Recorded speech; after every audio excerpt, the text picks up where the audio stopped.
I have friends, advisors, and business associates who say I should not tell you this. But this information is important, and I think you should know it.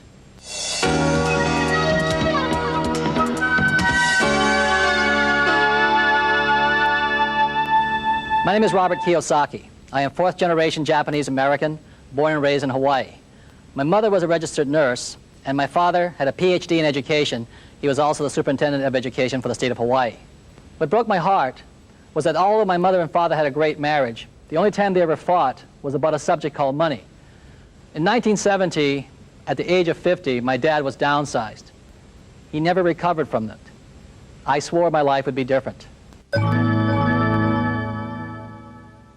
So in school today, we're focused on a thing called SAT, or Scholastic Aptitude Testing. We want to find out how good you are at reading, writing, arithmetic. Very important skills.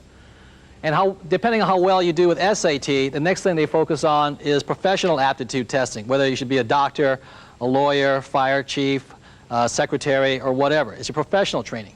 But what school fails to focus on or train people on is a thing what I call financial intelligence. We never discuss the subject of money in schools. So what do I mean by financial intelligence? Well, if we gave $10,000 to 100 people, 80 of them, or 80%, would have nothing left at the end of a year. 16% with the same $10,000 might have $10,050, what you would get by putting it in a bank. And 4%, given that same $10,000, would have anywhere from $20,000 to $1 million or more. And that's what I mean by financial intelligence. So when we go to school, we learn to read these things, but we never learn to read these, financial statements or annual reports. We never learn financial literacy in school. I founded a company called Prime Cable in 1979 with two other people. Today, that company, if it were sold, would sell for about $1.6 billion. I'm a graduate of the University of Texas. I got an MBA in finance. For the last 8 or 10 years, I've been a turnaround specialist. So companies will call me and ask me to help them fix their problems. One of the unfortunate things about being a turnaround specialist is that sometimes there's some fat in the organization that has to get eliminated, and so in the last 3 years, I have fired probably well over 200 people. Most people that I know haven't bothered or figured out a way to go learn the rules so that they will spend the time and understand how to go make money with money. And that's what Cashflow is about. It's learning the rules of the game on how to make money with money. One of the great things about money and the rules of the game for money is that they can be taught and they can be learned. One of the things that is very important to me is that my children especially understand the rules of the game of money so that they will never be one of the unfortunate statistics who gets fired in a corporate downsizing by somebody just like me. When I studied accounting in school, it was possibly the single most boring subject I ever studied. So I had to create a system that was easy enough for me to understand. So these are the basic forms necessary for financial intelligence. One is called an income statement because it has an income and expense, also called a profit and loss statement. There's also a balance sheet, and the balance sheet has assets and liabilities. And these are the very basics for financial literacy or financial intelligence. I soon realized the main cause of financial struggle was due to confusion between the definitions of an asset and a liability. I looked in the dictionary at the definitions of assets or liability, and I got very confused by the dictionary's definition, so I made up my own. My definition of an asset is something that puts money in my pocket, and my definition of a liability is something that takes money out of my pocket. So what caused my mom and dad to struggle financially is my dad, because his banker and his accountant and his real estate agent told him a house is an asset, by this definition, it's actually a liability. He also counted his car as an asset, yet by this definition, his car was not an asset, it was really a liability. And if these definitions are still too confusing, I simplified it even further.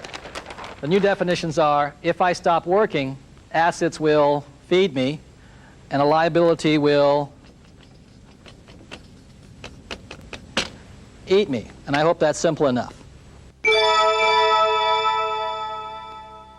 So the most important thing about being financially literate, or the ability to read numbers, is understanding a thing called cash flow. I can tell the difference between a poor person and a middle-class person by simply looking at their income statements and balance sheets and figuring out which direction the cash is flowing.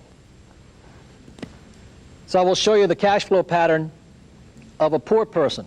Generally, a poor person, all they have is a job.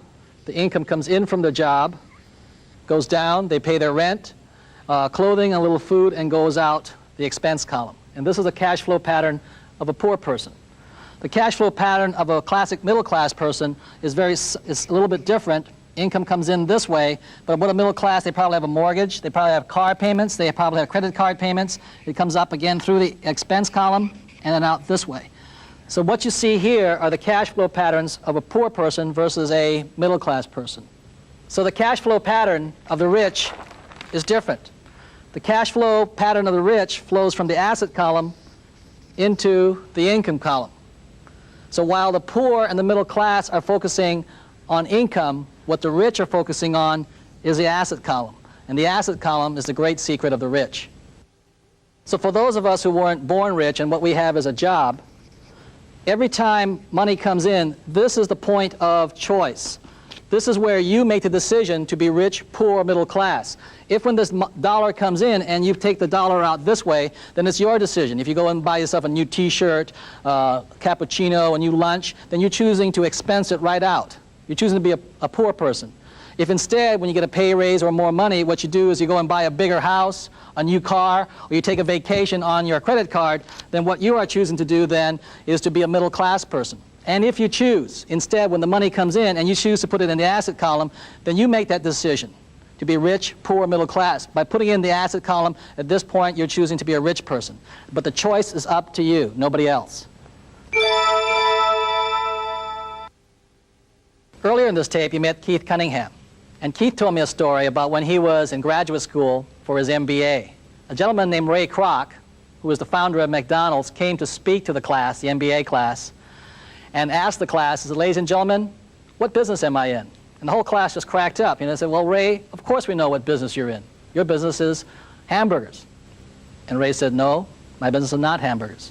My business is real estate." So what Ray was saying was that his profession was in sales. He basically sold hamburgers. But his business was down here. His business was real estate.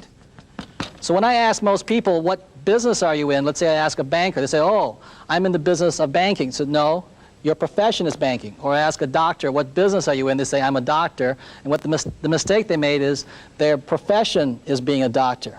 So your profession is you working for money. And what your business is your money working for you. And the main reason so many people struggle financially is they're not minding their own business. They're minding somebody else's business.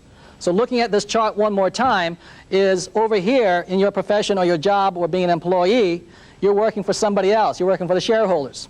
Over here, the first person you're working for is the tax department. Here you work for the government. And over here, if you own a house, you're working for the bank because you got a mortgage. So if you want to be rich, happy, and successful, you've got to mind your own business and not work for everybody else. Corporate America is very exciting for someone in my position. I'm single and a woman and doing very well, and I'm very happy with my job, but it takes very long hours and hard work to be successful in corporate America. Cashflow helped me realize that I was spending a lot of time making other people rich, and that I was stuck in a rat race. So, and learned ways that I could get out of that rat race, and it was great experience for me, a learning experience for me. My name is Jeff Bassett. I'm an investment broker, and I'm 25 years old. I have a degree in economics and was trained on Wall Street. Now, my average client is between 40 and 50, and they've done nothing for their financial future. Now, me, I have no plans of working past 30. At 30, I'm going to be in the Cayman Islands, trading options and commodities from my yacht. And Cashflow showed me how easy it's going to be to achieve. So what causes financial struggle is that most people who believe in hard work, what they do is they focus on their job. They have husband and wife working, and maybe one of them will take a second job, so you have 3 incomes. And so what they're focusing on is income here. So their income goes up, and they believe in hard work. The problem with hard work in the income column is that as your income goes up, so does a thing called taxes go up. So you pay more in taxes, but you feel you got this raise and it's worth it, and so what you do is you go out and buy a big house or a new car or a new boat because your banker or your accountant tells you that it's an asset, and so this goes up here. And so you're working harder, your expenses are up, your liabilities up, and bam, suddenly you're downsized. And what happens then is you lose your income. But does this go away? The answer is no. Does this go away? The answer is no. And that's what causes financial insecurity or financial struggle. The answer is, if you had focused like the rich do on not working for money but having money work for you, even if you lost your job, your assets will continue to feed you. So having a whole stack of liabilities and no assets, that's what causes financial struggle or financial insecurity. In the past, what we would do is look at jobs as our security, and that no longer is possible. That is an obsolete thought. That's an obsolete process.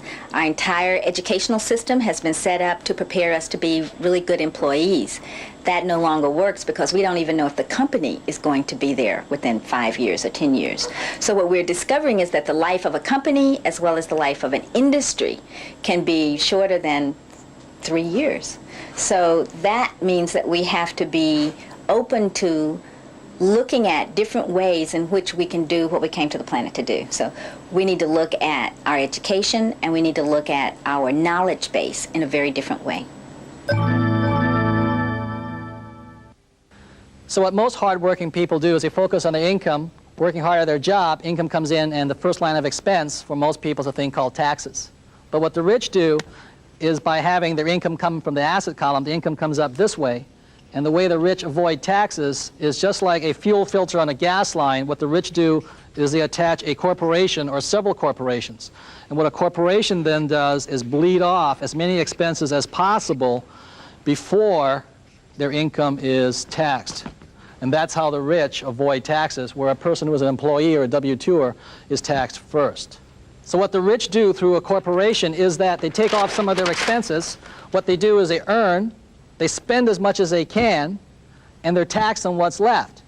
And what the poor and middle class do is they work hard, they earn all their money, but the government taxes them, then they try and spend or live on what's left.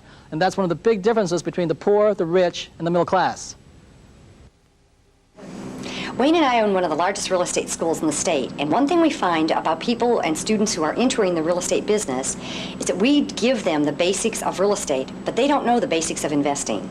Yeah, that's why we're so excited about having the game Cashflow, because now we can teach the students more about the fundamentals of accounting, investments, and finance, so they'll have the tools that they need to go out and actually do that in the real world. So one of the secrets of the rich is how they print money. One example is, let's say they buy a house in foreclosure through their attorney's office. They pay $30,000 for it. They mark it up to market value, which is, let's say, $60,000. So they sell it for $60,000, and what they have is in $30,000, which they take back in the form of a note or an IOU. So they've created now $30,000 in their asset column from this one transaction. Or another way of doing it is you take a piece of land, about 80 acres. I paid $100,000 for this whole chunk of land. There was a house on the property, so I chopped off 4 acres and sold the house for $145,000. So I made $45,000 from just selling the house and 4 acres. I then divided up the land into 3 parcels, selling each parcel for $100,000 each, again taking it back in a note or a form of an IOU. So over here, I had now invented $300,000 in my asset column. Or another example I do is called an IPO, initial public offering. I put $10,000 seed money into a company I'm forming. For 1 penny a share, $10,000 comes out to 1 million shares. The moment the company goes public, let's say goes up to $1, so 10,000 shares then goes to $1 million, which I don't have to pay taxes on until such time as I cash the money. So these are some examples of how the rich print money. And why the poor and the middle class have such a hard time is what they do is they go and work hard at their job, the money comes in here, and if they try and save something, it goes through a thing called their taxes. And it goes through taxes before it can come into this asset column called savings. So this is an example of why the poor and middle class have such a hard time saving any money. It's because the government takes a part of it before it gets into their asset column. We had the opportunity to play the game as a family, and it was really nice to have us all around the table having fun. It was also particularly interesting to see how the game reflected real life. I'm an attorney, once upon a time an engineer, but I was never really taught the basic financial principles that are illustrated by the game. I'm the accountant in the family. That's why he's never really had to learn the basic fundamentals of the game. And so my background, I'm a CPA, my background is accounting, so I understand the fundamentals as presented in the game. And what was particularly fun for me was I was able to help both Mike and my daughter Shelley understand the concepts that gave them problems. So it was fun because we were able to learn together. I'm a college student. In school, you really don't learn much about money and financing, and I was surprised how much I really enjoyed this game. I learned a lot about investing money and financing, and I really enjoyed it. It was a lot of fun. So a couple of years ago, I wrote a book called If You Want to Be Rich and Happy, Don't Go to School. It was an international bestseller. And many people think I'm anti-education. Nothing could be further from the truth. As I said, my profession is education. I'm a teacher. I love learning. And so I think scholastic aptitude, which you go to school for, is important, as well as professional aptitude, ability to be an attorney, a lawyer, a doctor, or a secretary. Very important skills. But also, in this world of great change, financial intelligence is excruciatingly important right now. This is the reason I created the game Cashflow. But please remember, it's just the fundamentals, the beginning, the foundation. There's a lot more to learn. But always remember this also. No matter which way the economy goes, ultimately, whether you're poor, rich, or middle class, the choice is up to you. One of the foundations of learning is repetition. So please remember this. The more you play this game, the richer you will become.